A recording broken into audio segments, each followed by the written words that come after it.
Hijo y del Espíritu Santo. Génesis 35.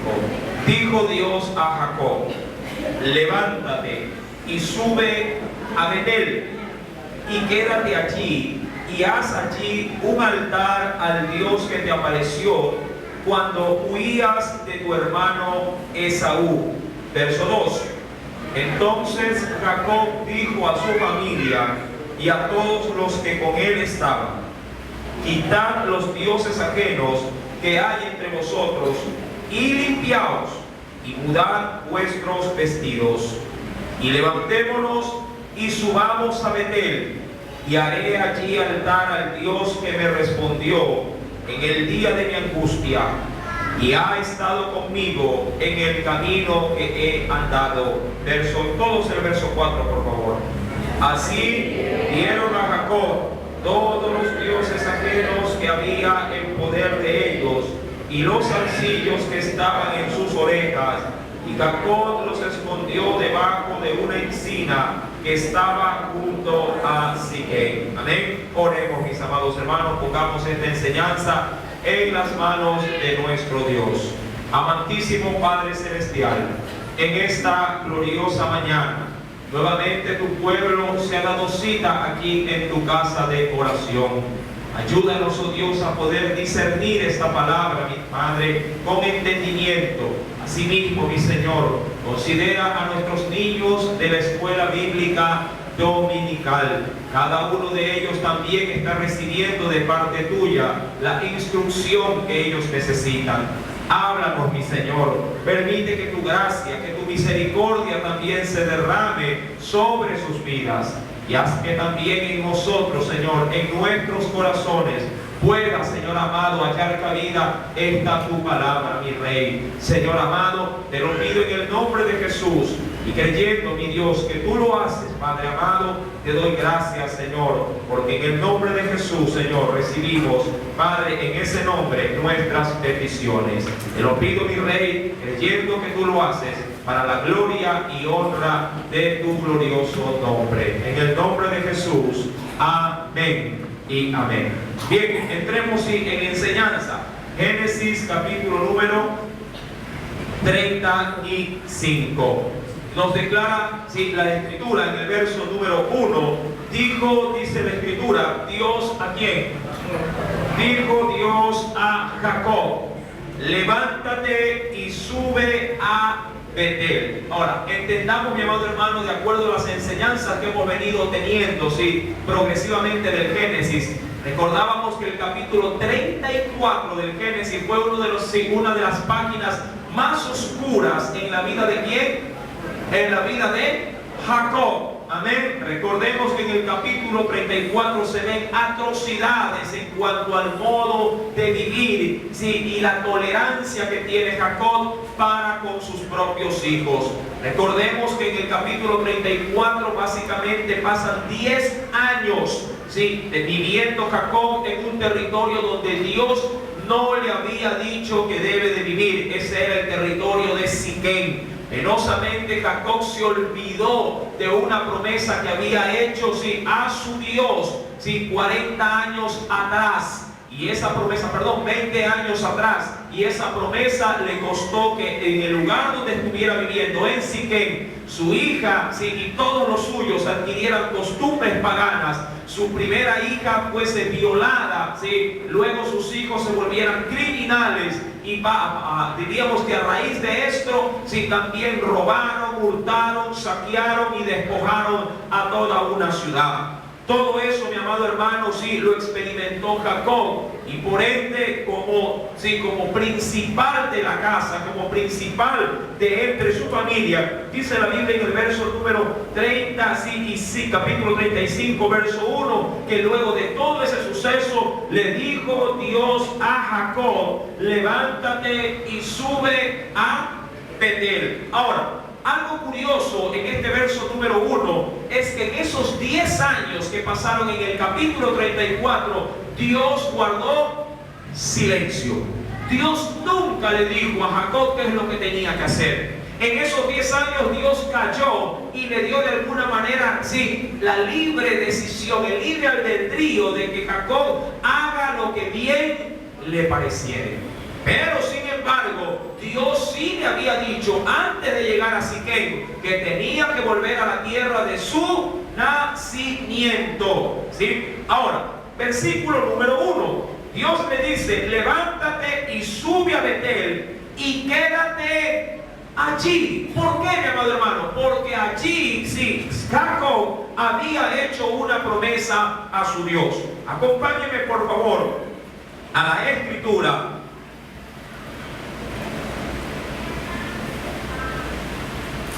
Y veamos qué nos dice el Señor. Génesis capítulo 28. Génesis capítulo número 28. ¿Lo tiene? Verso número 10. Salió pues Jacob de Beerseba, porque ahí era el lugar donde tenía que ir, y fue a Harán. Y llegó a un cierto lugar y durmió allí, porque ya el sol se había puesto. Y tomó, dice ahí, de las piedras de aquel paraje y puso a su cabecera y se acostó en aquel lugar. Y soñó, y aquí una escalera que estaba apoyada en tierra y su extremo tocaba el cielo. Y aquí ángeles de Dios que subían y descendían por ella. Y aquí Jehová estaba en lo alto de ella, el cual dijo: yo soy Jehová, el Dios de Abraham tu padre, el Dios de Isaac. La tierra en la que estás acostado te la daré a ti y a tu descendencia. Será tu descendencia como el polvo de la tierra, y te extenderás al occidente, al oriente, al norte y al sur. Y todas las familias de la tierra serán benditas en ti y en tu simiente. He aquí yo estoy contigo y te guardaré por donde quiera que fueres, y volveré a traerte a esta tierra, porque no dejaré o no te dejaré hasta que haya hecho lo que te he dicho. Verso 16. Y despertó Jacob de su sueño y dijo: ciertamente Jehová está en este lugar, y yo no lo sabía. Y tuvo miedo y dijo: cuán terrible es este lugar. No es otra cosa que casa de Dios y puerta del cielo.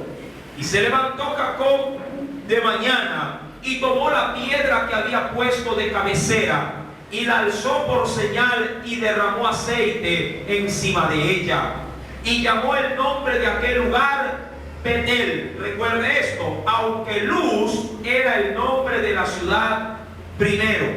E hizo, recordando esto, Jacob voto, diciendo: si fuere Dios conmigo y me guardare en este viaje en que voy, y me diere pan para comer y vestido para vestir, y si volviere en paz a casa de mi padre, Jehová será mi Dios, y esta piedra que he puesto por señal será casa de Dios, y de todo lo que me diereis, el diezmo apartaré para ti.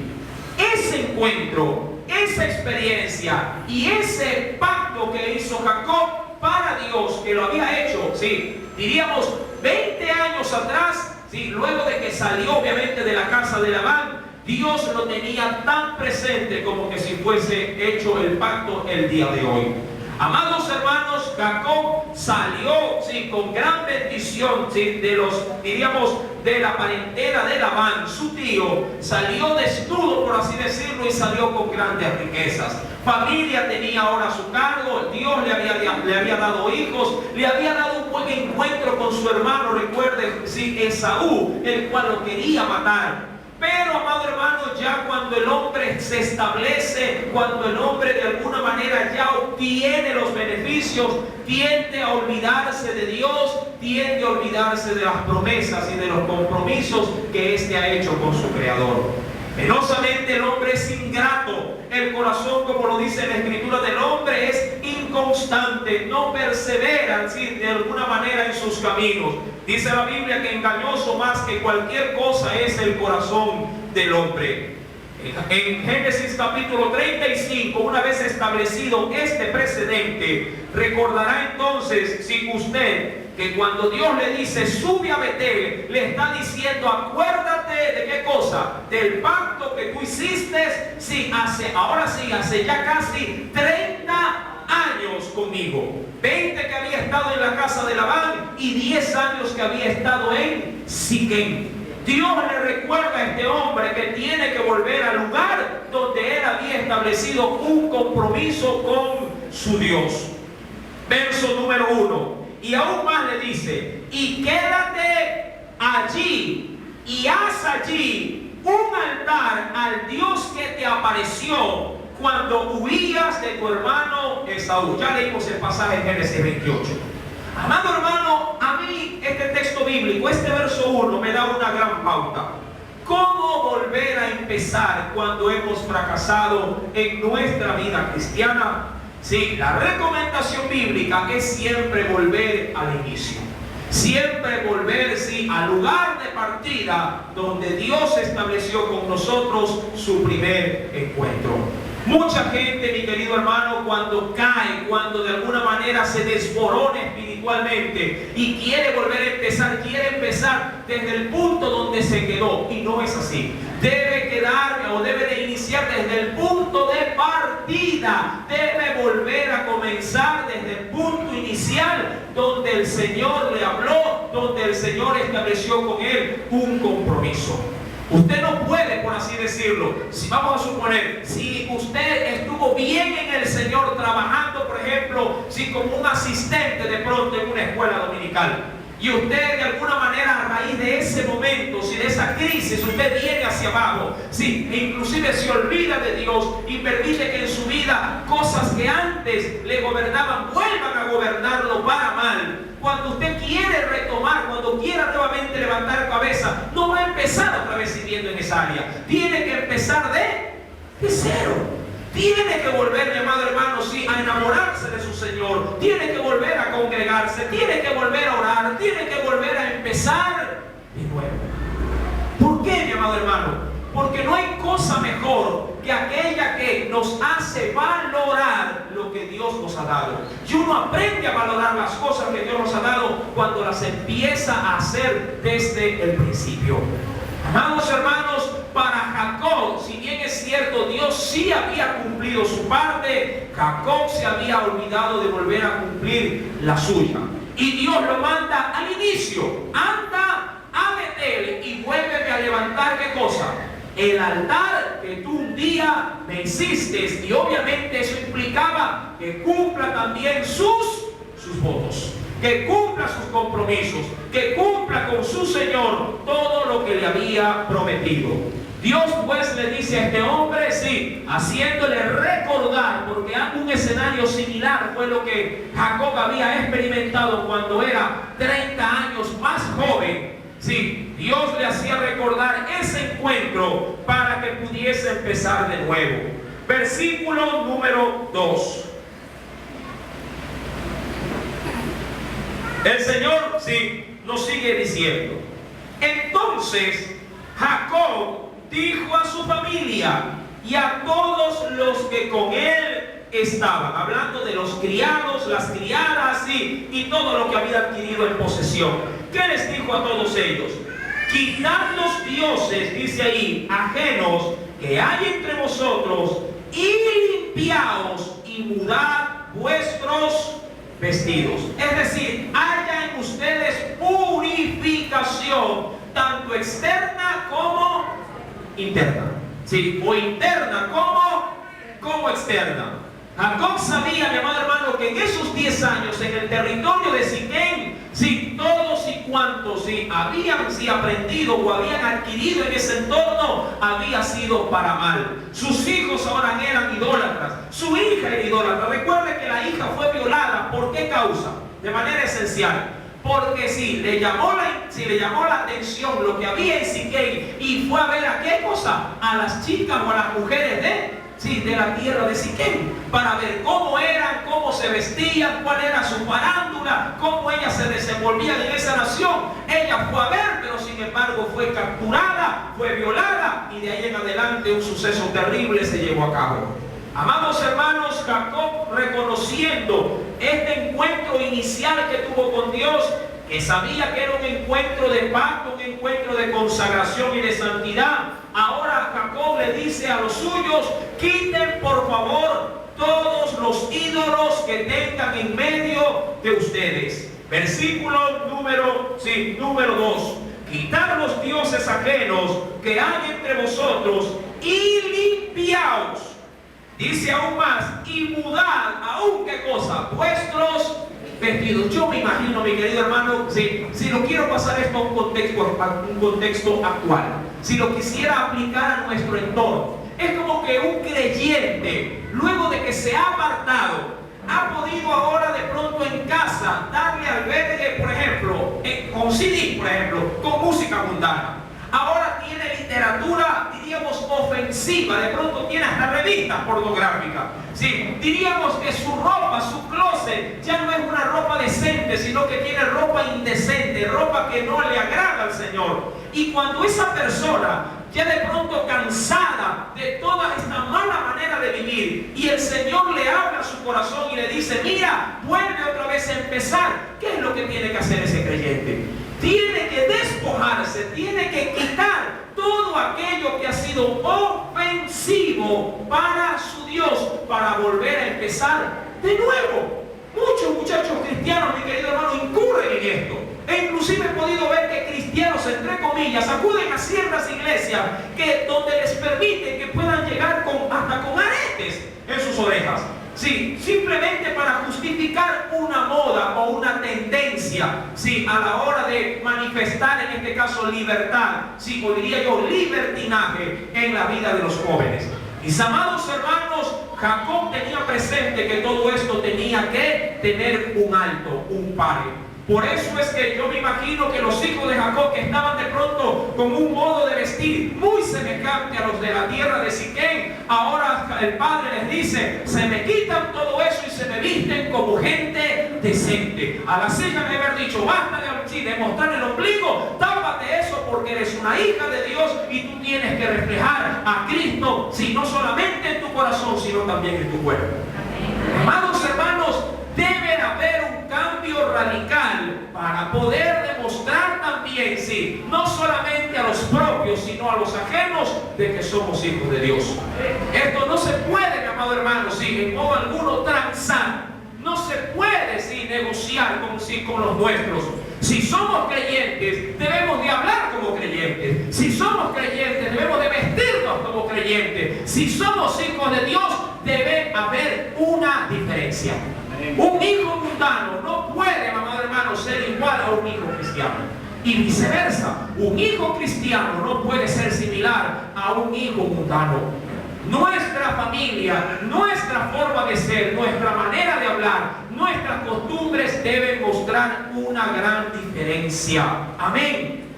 Dice la Biblia en ese sentido, en el versículo 2, que Jacob le dijo a su familia. ¿Cuántas veces hemos confrontado de esa manera a la familia? A veces los padres son muy tolerantes en esto. ¿Sí? Los padres somos muy tolerantes. ¿Sí? Los hijos traen ciertas, diríamos, mañas, ciertas costumbres o ciertas cosas aprendidas en su contexto social y la quieren meter dentro de la casa. Y los padres, para no discutir, para no, diríamos, dañarse el almuerzo, ¿sí?, callan y dejan que el muchacho haga lo que le da, sí, su gana. Y no es así. ¿Sí? En este caso, Jacob, diría yo, ya a la edad casi de 50 años, le dice a los suyos: quitad, sí, los dioses ajenos que hay entre vosotros y limpiaos. Y mudad aún más que cosa, vuestros vestidos. Y ahora me parece bien lo que hace en el versículo número 3. Ya no se ve él solo. Él fue solo, sí, cuando salió, ¿verdad?, de Berseba. Pero al retorno ya no estaba solo. Ahora él venía con una gran conglomeración, sí, de gente. Ahora él le dice, sí, a su pueblo: y levantémonos y subamos. ¿A dónde? ¡Qué buena decisión! Ahora este hombre ya no dice: yo voy a ir otra vez solito a vender. No. Si el Señor me multiplicó, si el Señor me dio familia, ahora diríamos como lo dijo Josué: mi casa y yo serviremos a Jehová. Es decir, ahora ustedes se visten y me acompañan porque es el culto. Ahora ustedes vienen delante de mí, abramos la Biblia porque todos la vamos a leer. Amén.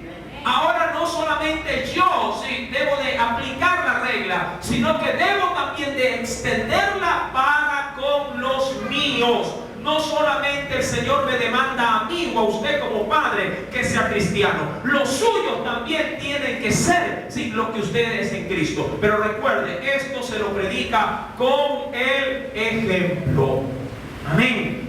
En el versículo número 3 dice: levantémonos y subamos a Betel, y haré allí altar al Dios que me respondió en el día de mi angustia, y ha estado conmigo en el camino que he andado. Verso número 4. Así dieron a Jacob. Mire que los hijos de Jacob sí se dañaron en esos 10 años. ¿Qué dice la Biblia en el verso número 4? Dieron a Jacob, ¿qué cosa? Imagínense, un hombre supuestamente patriarca, heredero de promesas grandes, pero sus hijos, ¿qué tenían? Tenían dioses ajenos, tenían estatuillas, de pronto aretes con símbolos que no eran para cristianos, cosas escondidas que pertenecían obviamente al territorio de Siquem, que desagradaban a Dios. Dice la Biblia: dieron a Jacob todos los dioses ajenos que había en poder de ellos. Aún más que le dieron los zarcillos que estaban en sus orejas, y Jacob los escondió debajo de una encina, es decir, de un árbol que estaba junto a Siquem. Es decir, que lo que es de Siquem se queda en Siquem. Esto es importante, hermano. Lo que es del mundo debe de quedarse allá, en el mundo. Sí, ay, mamá, está bien, ya no voy a escuchar esa música, pero la guardo en el cajón. Ahí déjalo. Sí, está bien que eso me hace daño, pero eso no lo quiero botar. Eso me lo regaló fulano, sultano. Sí, pero eso lo sigo guardando en un cofrecito ahí. Amado hermano, si tú guardas, diría así, lo del mundo cercano a tu corazón, amado, estás propenso a que tu corazón en un momento, diría yo, de inestabilidad vuelva otra vez a prenderse de las cosas mundanas. Si tú puedes, amado hermano, librarte de lo mundano, tienes que hacerlo. Tienes que cortar de raíz. Si tú sabes que te gustaba tal o cual cosa en el mundo y ahora como cristiano todavía le estás dando apertura, la recomendación bíblica es que te deshagas totalmente de todas esas cosas. Amén. Tú no puedes transar con el mundo. De pronto, si como creyente fracasaste, si quiero ser muy claro con esto, y has sido esclavo de la pornografía, tú no puedes decir, si en tu corazón, bueno, está bien, de aquí en adelante ya no voy a ver pornografía, pero eso sí, las películas las guardo para que nadie las vea, pero las tengo guardadas en mi cajón. No puedes hacer eso. Tienes que destruirlo. Recuerda que lo de Siquem tiene que quedarse ¿en dónde? ¿Dónde lo escondió? En una encina que estaba en Siquem, hijo. Tú no puedes caminar en tu vida cristiana con cosas que te ligan para una distorsión de las cosas espirituales. Todo lo que es del mundo, amado hermano, debe de quedarse en el mundo. Si en el mundo el lenguaje, la forma de hablar, las palabras que se te han pegado, ese modismo que se te ha pegado, tú lo estás practicando, tienes que cortarlo de raíz de tu corazón. O por lo menos decirle a alguien de tu casa, si me ves que digo algo, se me sale algo, una palabra inapropiada, corrígeme, porque esto debe de quedarse ¿dónde? En el mundo. No puede ya seguir conmigo. Hay mañas que muchas veces se adquieren en el mundo, y esas mañas se impregnan en el corazón y muchas veces nos arrastran, año tras año, viviendo supuestamente una vida cristiana. La Biblia nos dice en el versículo número 4, recuérdalo: le dieron a Jacob todos los dioses ajenos que había en poder de ellos, y los zarcillos que estaban en sus orejas, y Jacob lo escondió debajo de una encina. Recuerda que una encina es un árbol frondoso de tallo grueso, muy común, por cierto, en la región oriental. Es decir, que cuando lo escondió, eso se pudo haber ahí confundido entre tanta vegetación. Lo hizo para que no lo encontraran. Y dice la Biblia, Jacob lo escondió en una encina que estaba junto a Siquem. Ahora, ¿cuál es la pauta inicial de estos 4 primeros versículos? Que ellos prácticamente, ¿qué hicieron con sus ídolos? Los destruyeron. Sí. Mucha gente, mi querido hermano, no se deshace. Yo estoy hablando de gente vieja también. Sí. Como tienen de pronto crucifijos de valor, con buenos, diríamos, con buenos metales. Sí. Dicen, uy, pero no lo quiero botar, lo quiero regalar. Sí. Tienen de pronto cosas. Mire, yo he ido a muchos hogares cristianos. Sí, y yo he visto, mi querido hermano, que en muchos hogares, sí, todavía guardan, sí, diríamos, hasta idolatría. He entrado supuestamente a hogares cristianos, sí, y ahí haciendo una mirada rápida, un escaneo rápido. Sí, no es que voy a criticar los hogares, pero amado hermano, es necesario que usted entienda que en un hogar cristiano debe de haber, sí, reflejado un cristianismo interno, pero también externo. Debe de haber reflejado un cristianismo externo. Y recuerde que la Biblia dice que de la abundancia del corazón debe de hablar, nuestra boca. Eso es decir, que el Evangelio se tiene que exteriorizar. Una pregunta por ahí. Claro, que entendemos que el Señor no debe estar en esas cosas que la nueva era ahora se retrasa. Sí. Actualmente hay ciertos símbolos, como el canquequín, de todas esas cosas que la gente usa en la camiseta. A veces, por ejemplo, el signo de Tulame, por ejemplo, que los médicos usan de él, toda esa cosa oculta. Y también en San Valentín, el signo de Cupido. Entonces, claro, todas esas cosas son ocultas. Entonces, claro. Válida la observación. El hermano nos dice, sí, lo repito porque estoy grabando, sí, ¿qué hay de aquellos, sí, de pronto objetos o representaciones o manifestaciones que muchos cristianos permiten en su diario vivir, sea como de pronto camisas estampadas, que obviamente sabemos que por la cultura, sobre todo oriental o china, por ejemplo, como decía el yin y el yang? No sé si ustedes están identificados con ese símbolo.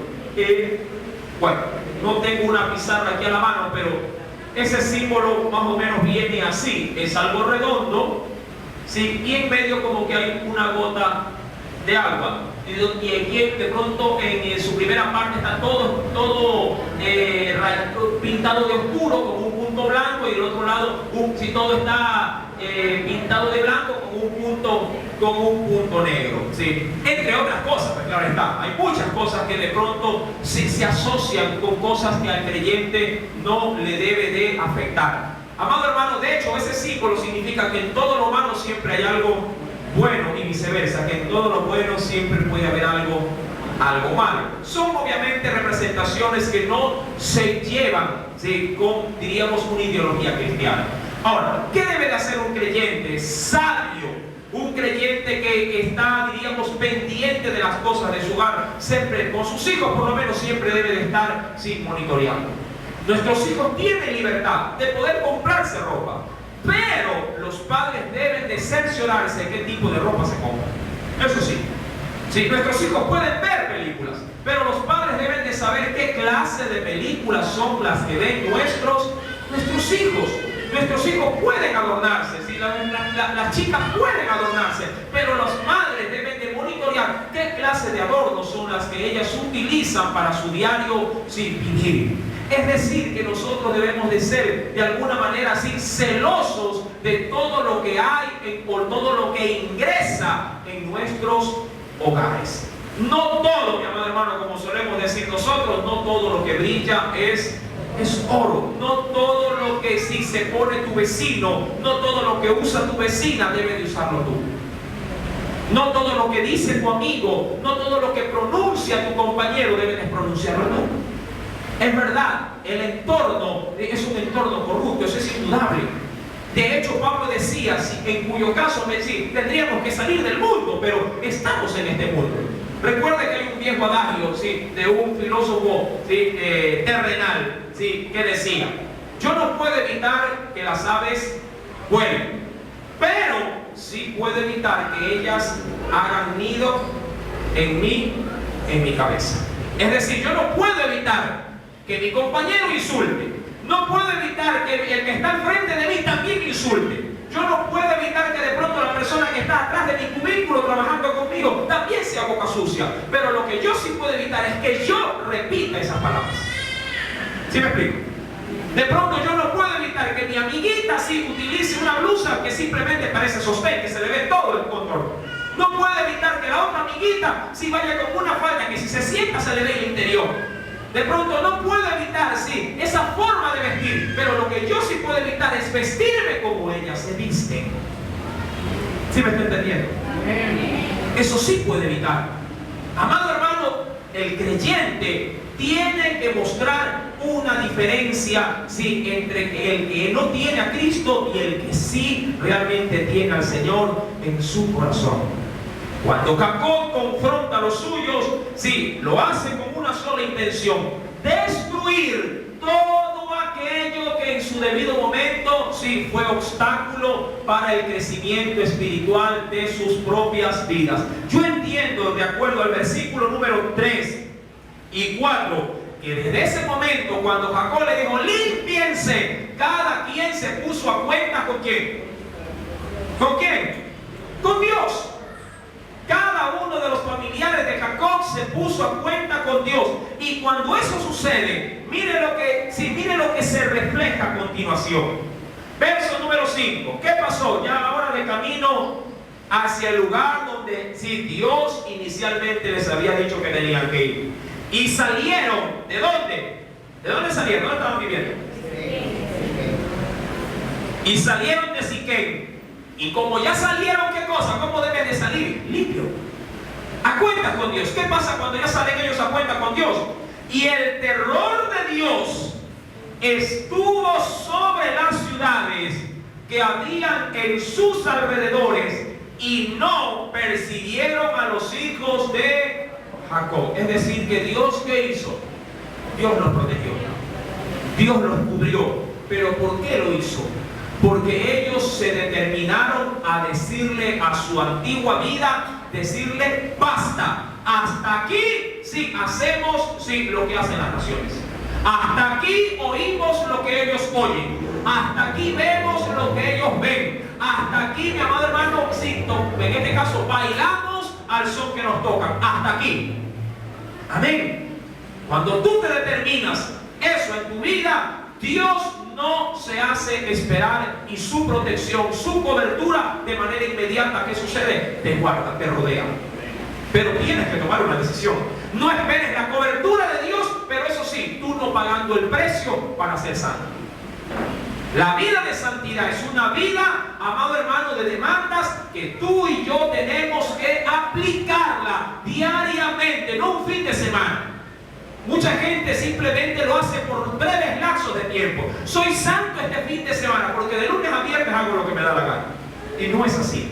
O soy santo cuando llego a mi casa, pero eso sí, salgo de mi casa y soy el mismo diablo. Tengamos mucho cuidado, mis queridos hermanos, con esto. No juguemos a ser cristianos. Recuerda lo que dice Hebreos capítulo 10, versículo 26. Porque si pecaremos voluntariamente, después de haber recibido el conocimiento de la verdad, ya no quedan más sacrificios por los pecados, sino una horrenda expectación de ¿qué cosa? De juicio y de hervor de fuego que ha de devorar a los adversarios. Tú y yo tenemos que tener presente que nuestro Dios es un Dios santo, serio, y que, amado hermano, sí castiga al pecador cuando este se revela. Versículo número 5 dice, salieron y el terror estuvo sobre las naciones que había en sus alrededores y no persiguieron a los hijos de Jacob, porque esto recuerden que habían hecho estos muchachos. ¿Qué habían hecho? Habían dado muerte, sí, a todos los hombres de Siquem. Verso 6. ¿Y qué pasó de ahí? ¿A dónde llegaron? Sí, llegaron, dice la Biblia, a Luz. ¿Qué cosa era Luz?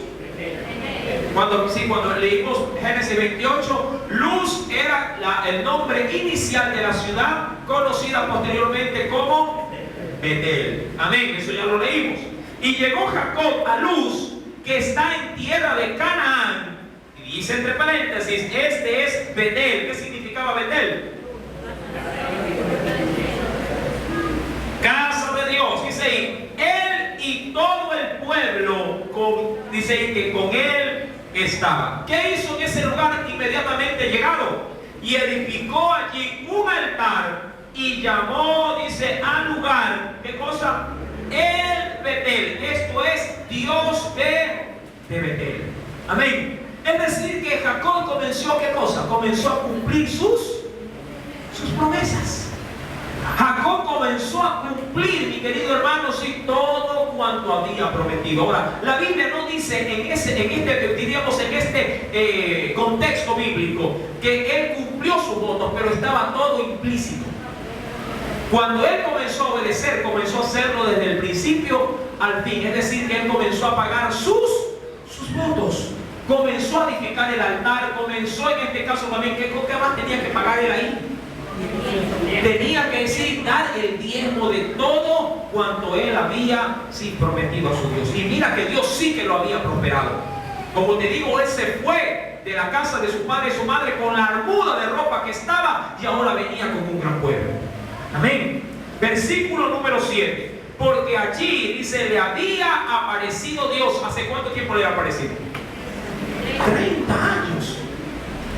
Amado hermano, hace 30 años de esa situación Dios le había aparecido. Pero recuerda que Dios no cambia. Dios es el mismo de ayer, de hoy y por los siglos. Nosotros cambiamos, pero Dios sigue siendo el mismo.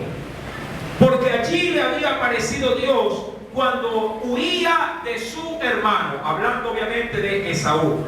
Ahora, en ese lugar, luego de que ya se establece, porque Dios, ¿qué le había dicho? De acuerdo en el capítulo 35, verso 1, dice, dijo Dios a Jacob, levántate, sube a Betel y quédate, allí quiero que te quedes, en mi altar.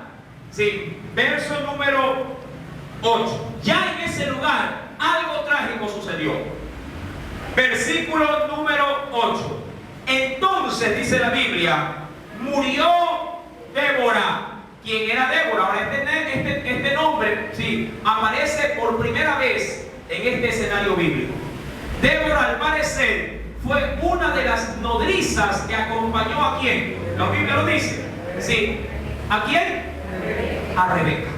Recuerda que cuando Rebeca fue dada en matrimonio, Rebeca en ese sentido fue la última, diríamos, mujer que le dio Labán. Y que con engaño primeramente le había metido a su primera hija Lea. Y Rebeca fue dada después, pero Rebeca era menor, mientras que Lea era la mayor. Por lo general, cuando se daban a las hijas menores en casamiento, siempre se las daban con las chaperonas también juntas, con las nodrizas, o con las matronas, para que puedan ellas, de alguna manera adiestrar a las más jóvenes cómo desenvolverse en su nuevo rol como esposa. Ahora, dice la Biblia que murió Débora, ama ¿de quién? De Rebeca, que para mí debió haber sido como una segunda madre. Y fue sepultada, ¿a dónde? Al pie de Betel, debajo de una encina, recuerdo, un árbol frondoso, la cual fue llamado, dice ahí, Alon Bakud, que significa la encina o el arbusto del llanto. Esta experiencia debió haber causado mucho dolor, por eso la Biblia lo registra. Una pregunta. Una observación, Rebeca debería ser la mamá de Jacob. Perdón, tiene toda la razón, tiene toda la razón. Verso número 8. Entonces murió Débora, porque está hablando de Lea y de Raquel, perdón, tiene toda la razón. Murió Débora, ama dice ahí de Rebeca, tiene toda la razón. Rebeca, recordemos que era la madre de Jacob. Agradezco la intromisión, válido, muy válido. Rebeca era la madre de Jacob. Amén. Versículo número 8. Y fue sepultada al pie de Betel debajo de una encina, la cual fue llamada Alon Bakud. Verso 9. ¿Qué sucedió luego de esa trágica muerte? Otra pregunta. Pero Jacob tenía a Débora con él. Pero recordemos esto. Cuando Jacob huye de Berseba, recuerden, mi querida hermana, que al huir, él se queda dormido prácticamente como un día de camino. Ya su tierra en Berseba estaba casi prácticamente, muy cercano. ¿Hacia dónde?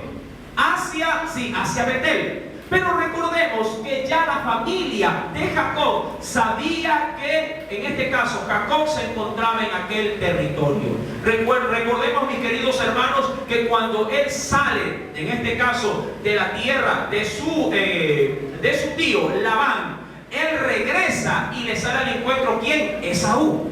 Y Esaú le dice que lo siga, pero ¿qué le dice en este caso Jacob? Yo me voy a quedar aquí en este lugar. Avanza que después te voy a dar alcance. Pero no sucedió así. Él se desvió y se fue a Siquem. Pero en ese sentido, cuando él ya regresa a Betel, donde Dios le había dicho que tenía que ir, sí, claro está que todos los moradores de aquel lugar se enteraron de que Jacob había vuelto.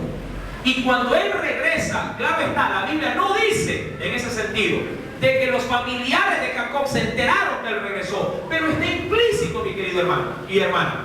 Sí, cuando alguien regresaba a un territorio, recuerda que él no regresa solo, él regresa con una gran cantidad de familia.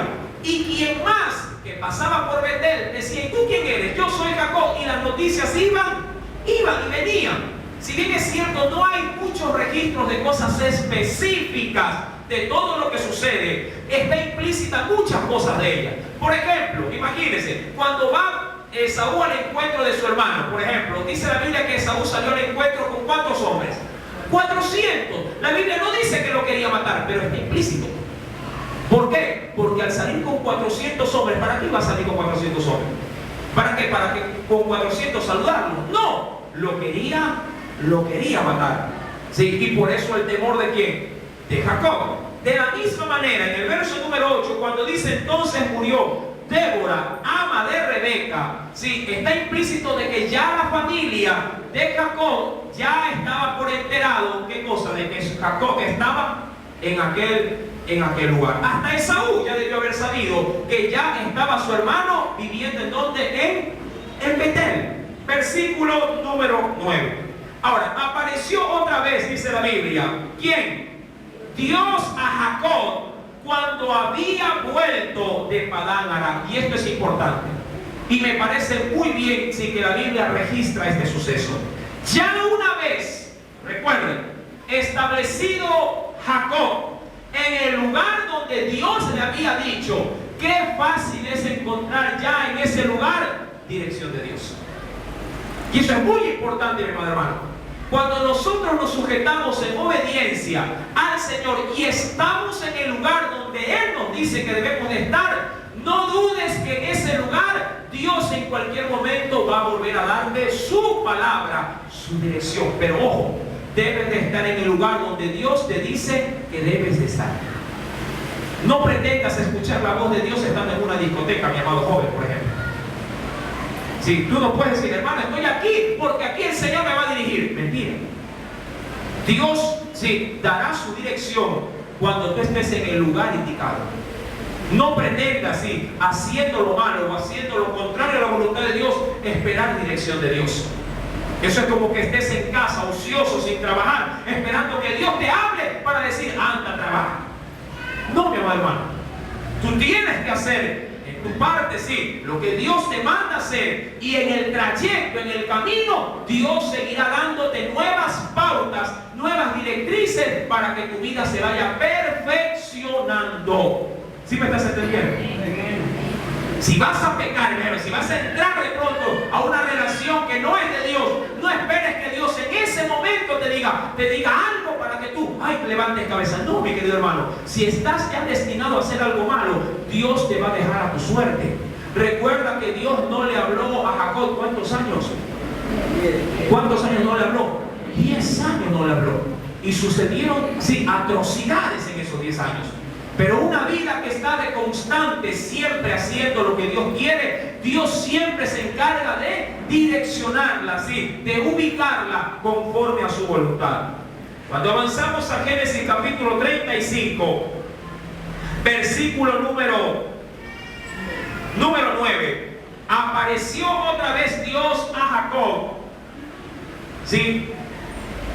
Cuando había vuelto de Padán Aram, porque ahí vivía su tío Labán, y le bendijo, y le dijo Dios, tu nombre, y esto es importante, y la Biblia no lo dice mal, Mire, siempre cosas relevantes en sí, la Biblia lo va a registrar.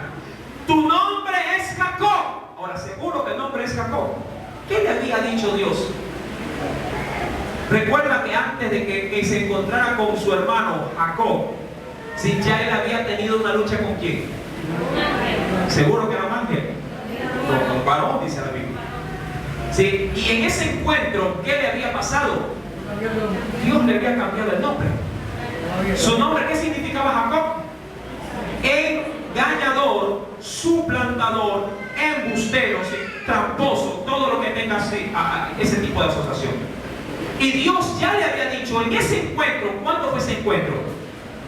¿Cuántos años? 10 años atrás, de que su nombre habría de ser Israel.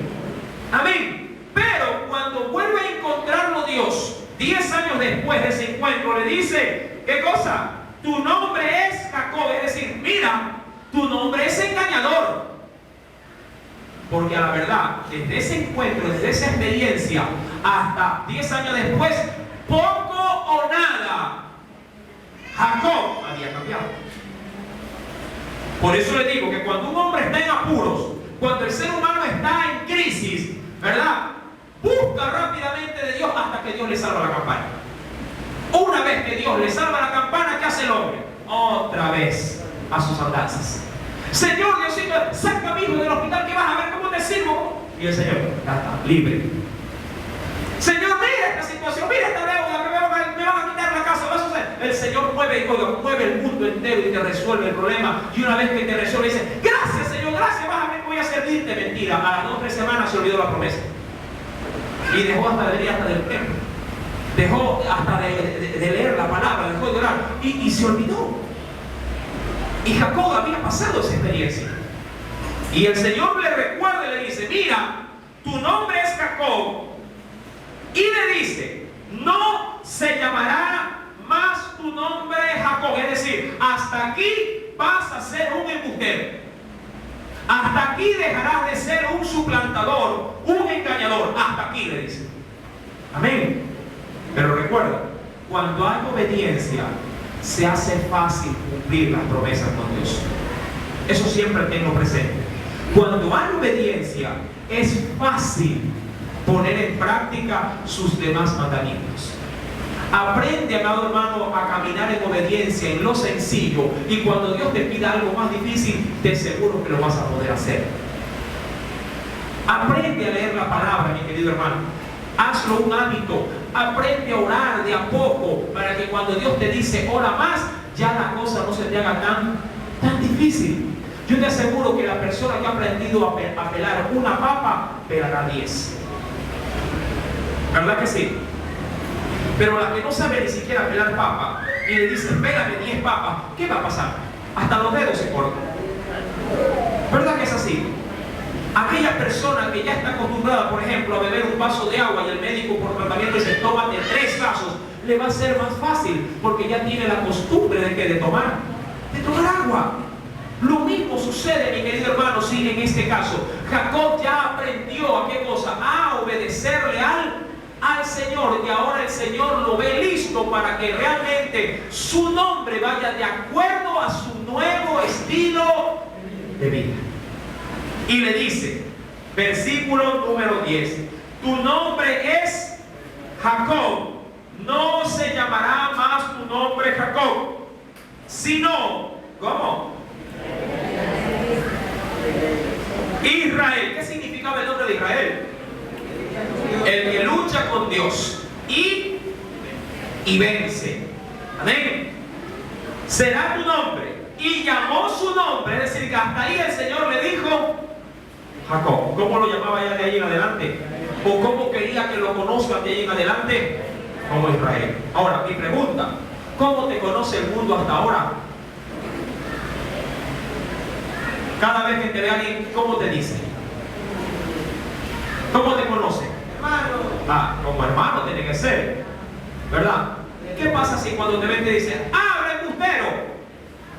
Y vas con la Biblia, o justo te toca que vas al lado del pastor. Oye, es que se ven casos a veces, ¿no? Va caminando y dice, ¡habla, galán! Y dice, hermano, que como usted no ni lo conoce.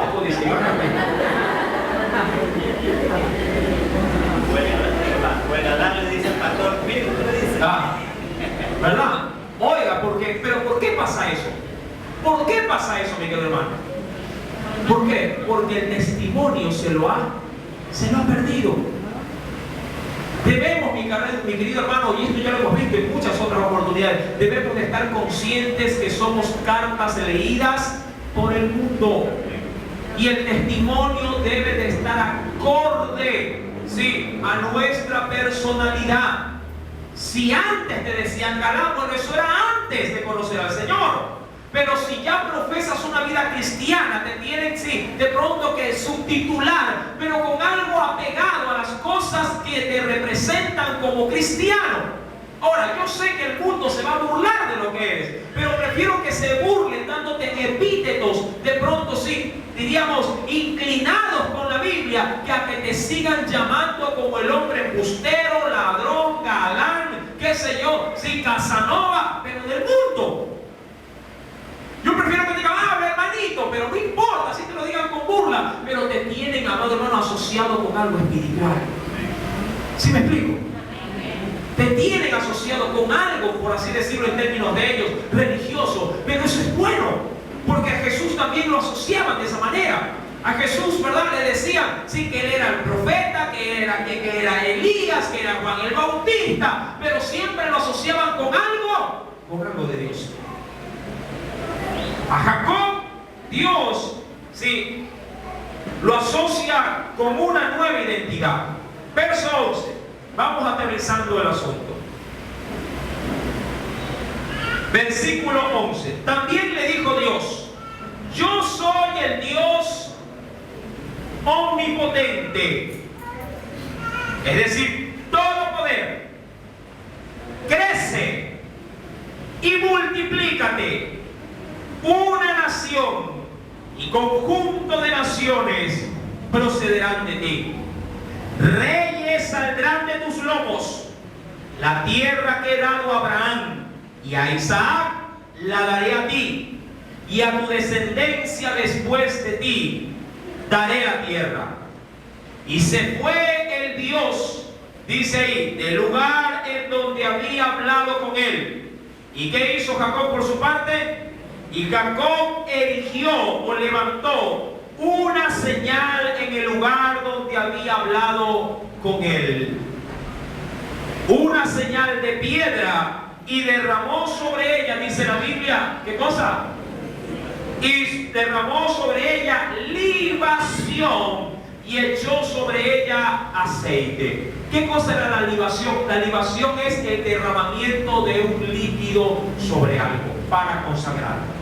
Cuando hablamos de libación, hablamos del derramamiento de un líquido para poder consagrar algo. En ese sentido, Jacob, ¿qué hizo? Una libación ¿de qué?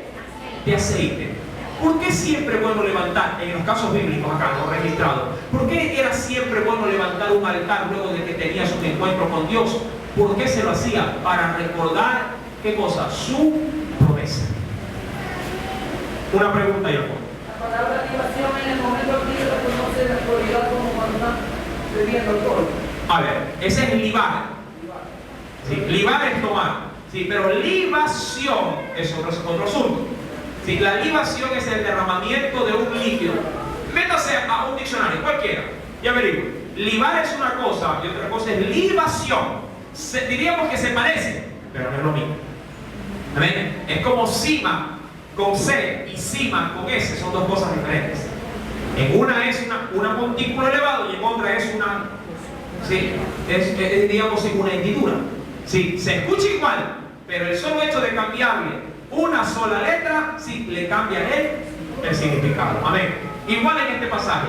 Dice el versículo número 14, y Jacob erigió una señal en el lugar donde había hablado con él, una señal de piedra, y derramó sobre ella libación y echó sobre ella aceite. ¿Para qué? Para consagrar ese encuentro y tenerlo siempre, y tener siempre presente, ¿qué cosa? La promesa que Dios sí le había dado. Cuando tú tengas en Dios una palabra, por así decirlo, a veces yo no sé, pero cuando uno tiene gran necesidad de Dios y está en alguna situación apremiante, uno va a la Biblia, a veces usted suele decir, hermano, yo en ese momento le pedí a Dios dirección, abrí la Biblia y leí una palabra y el Señor me habló. ¿Cuándo le ha pasado eso?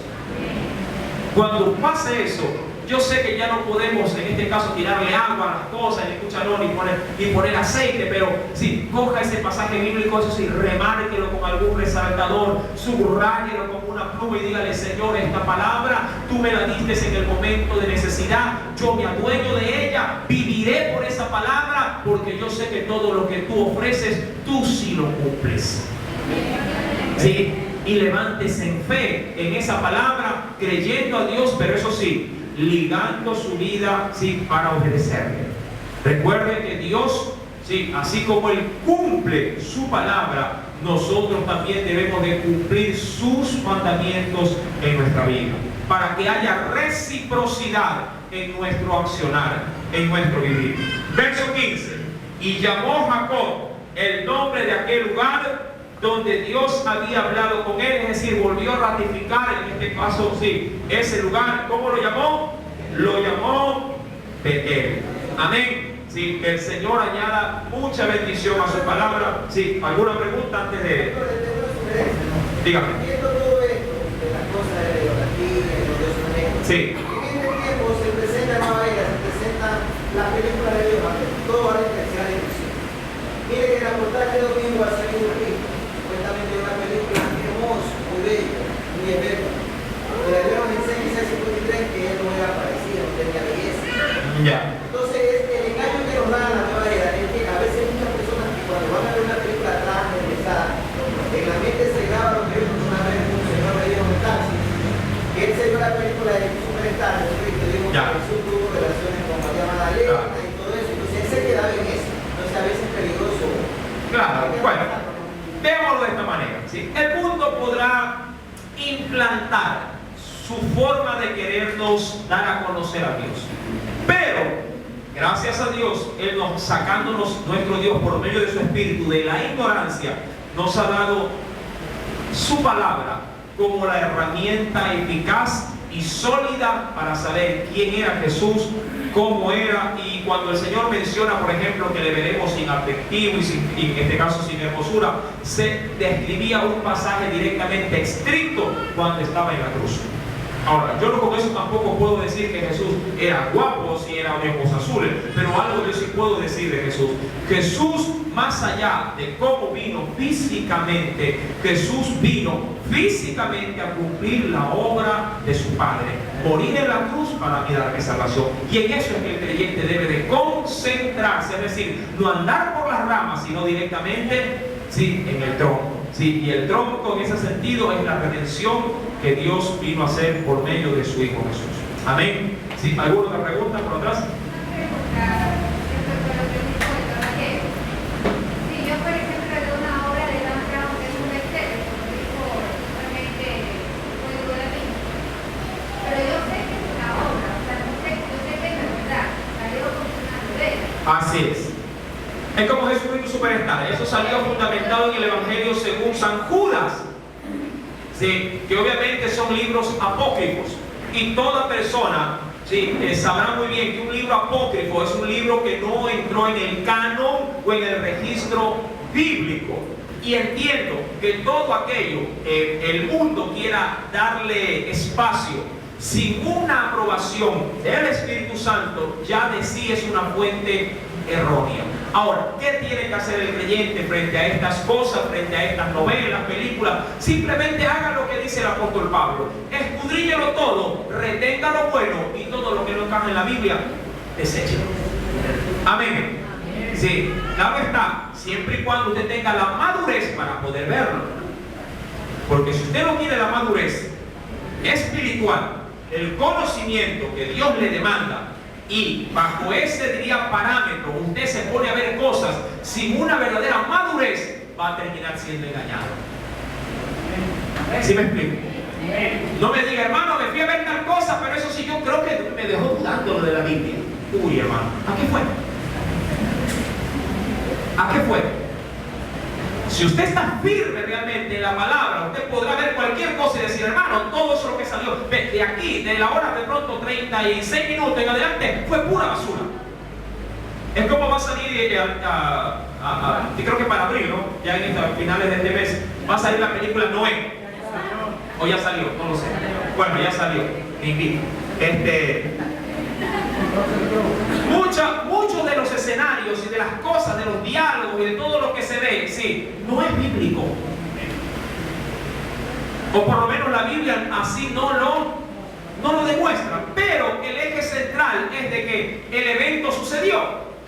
De pronto, en este caso Hollywood para ese sentido, para las manifestaciones, los diseños es un espectacular. Pero mucho diálogo y muchas cosas de lo que se le hace ver en Noé son cosas que la Biblia no lo registra. Ahora, si usted va a ver una película de esa naturaleza, lo puede hacer, pero tiene primeramente que ir bien empapado y seguro de lo que la Biblia dice para simplemente captar lo que es sano, lo que es edificante y lo que no, lo desecha.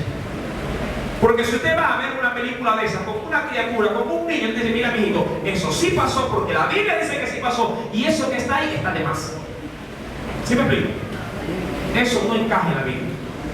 Sí, eso no lo dice la Biblia. Y como no lo dice, eso yo no lo recibo, no lo acepto, lo aprecio como arte, sí, pero no lo implanto en mi conocimiento porque la Biblia, sí, no lo asevera de esa manera.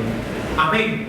Espero que con esta acotación disipe cualquier duda en el nombre del Señor. Amén. Sí, oremos, mis amados hermanos, y pongamos, sí, todo lo que hemos aprendido en este tiempo en las manos de Dios para que dé mucho fruto. Sí, inclinemos nuestro rostro.